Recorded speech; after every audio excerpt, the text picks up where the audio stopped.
વડતાલ હોય, હરિકૃષ્ણ મહારાજ, લક્ષ્મીનારાયણ દેવ, વડતાલની પરંપરા હોય, વડતાલના જૂના ઇતિહાસો હોય, વડતાલ ધામનો મહિમા હોય, વડતાલ ધામના સ્વામીના પોતાના અનુભવો હોય, અથવા તો વડતાલ ધામ વિશે સત્સંગમાંથી અનેક સંતો અને ભક્તો દ્વારા સ્વામીને અનુભવ પ્રાપ્ત થયા હોય, એવું સ્વામી આજે સાહિત્ય લઈ અને આપણી વચ્ચે આવ્યા છે. તમને એમ થાય છે કે હજી તો દિવાળીએ ઉત્સવ છે, પણ યાદ રાખજો, તમે તમારા મનથી એમ કહેશો કે ઉત્સવ કેમ આવ્યો અને કેમ પૂરો થઈ ગયો ખબરે પડી નહીં.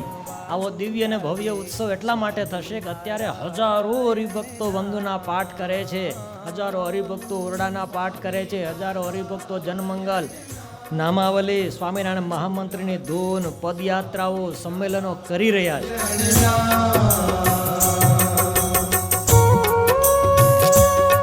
આજની સભામાં હું શું બોલ્યો એના 2-3 ચરિત્રો પણ જો યાદ રાખશે કોઈ બીજું વાત કથામાંથી યાદ રહે ના રહે, હરિમંડપમાં જઈને મને ધ્યાન કરવું એવું સ્વામીએ કંઈક વાત કરી હતી, આ યાદ રહી જાય. જ્યારે પણ હરિમંડપમાં જાઓ ત્યારે ઘનશ્યામ મહારાજની મૂર્તિને જોઈને 1 મિનિટ માટે આંખ બંધ કરીને મૂર્તિને યાદ કરી અને એના પગથિયામાં કે એનો જે દાદર છે કે એનો જે પુલ છે ત્યાંના ભીડ થાય ને વધારે હોય તો એની આગળ હરિમંડપની આગળ બેસીને પણ 1 મિનિટ જો હરિમંડપનું ધ્યાન થઈ જાય તો આજની કથા મારી સાર્થક થઈ જાય. રાત દિવસ મારા હૃદયા ભીતર, રાત દિવસ મારા હૃદયા ભીતર, જપીશ આઠું જામ વાલું લાગે સ્વામી નારાયણ નામ. શ્યામ સ્વામીએ બહુ સરસ વાત કરી કે સરદાર પટેલ વિશ્વવિદ્યાલય અને વડતાલ ધામ સાથે અમારો એક MOU થયો છે અને આપણે દ્વિશતાબ્દી મહોત્સવ ઉજવી રહ્યા છીએ. તો સરદાર પટેલ વિશ્વવિદ્યાલયમાં ડિપાર્ટમેન્ટમાં ને કોલેજમાં જે કંઈ પણ પ્રકારની વ્યવસ્થાની જરૂર હોય, આપણા હરિભક્તો અથવા તો સંતો આવે અને કંઈ અવેરનેસ પ્રોગ્રામ કરવાનો હોય તો અમે આપણી સાથે સદૈવ તત્પર છીએ. આ વડતાલ ધામ છે, બહુ પવિત્ર ધામ છે. આ વડતાલ ધામની અંદર ભક્તો આવી પહેલાં ભગવાનના દર્શન કરવા, નખથી શિખા પર્યંત સુધી ભગવાનના દર્શન કરવા.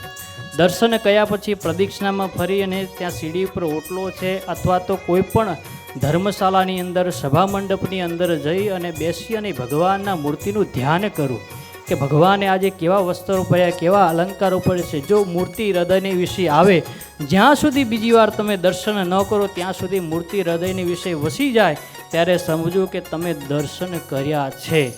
અનંત જન્મ સુધી ભવાબ્ધિમાં ભટકવા છતાંય જે જીવને મોક્ષનો યોગ નહોતો આવતો, આત્યંતિક કલ્યાણનો તાલ નહોતો આવતો ને, એ આત્યંતિક કલ્યાણનો તાલ ભગવાન સહજાનંદ સ્વામીએ વડતાલમાં આપ્યો અને એટલા માટે એ સાર્થક નામ વડતાલ.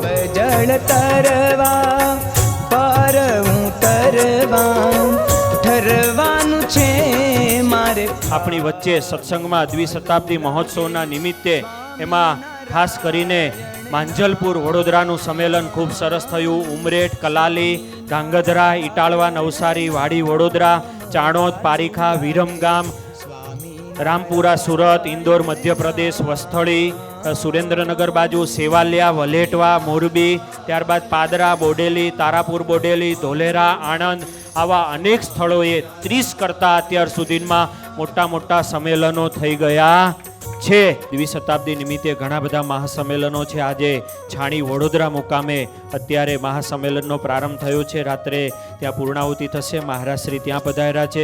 14/4ના રોજ જેતપુર મુકામે મહાસંમેલન છે. 8/5ના રોજ ગોધરા મુકામે મહાસંમેલન છે. ત્યારબાદ 10/5ના રોજ વેડરોડ સુરત મુકામે મહાસંમેલન છે. 11 તારીખના રોજ પણ કલાકુંજ સુરત મિશન મુકામે મહાસંમેલન છે. 17/5ના રોજ સાંજે વિરસદ મુકામે છે. 18/5ના રોજ ભરૂચ મુકામે છે. 18/5ના રોજ સાંજે વાપી સલવા વાપી મુકામે છે. 20/5ના રોજ આટકોટ મુકામે છે. 28/5ના રોજ પૂના સત્સંગ સમાજ દ્વારા પૂના મુકામે છે. આવી ઘણી બધી તારીખો થોડાક સુધીની મેં આપી. સુંદર સુખડાનું ધામ વાલું લાગે સ્વામી નારાયણ નામ, સ્વામી નારાયણ નામ. સ્વામી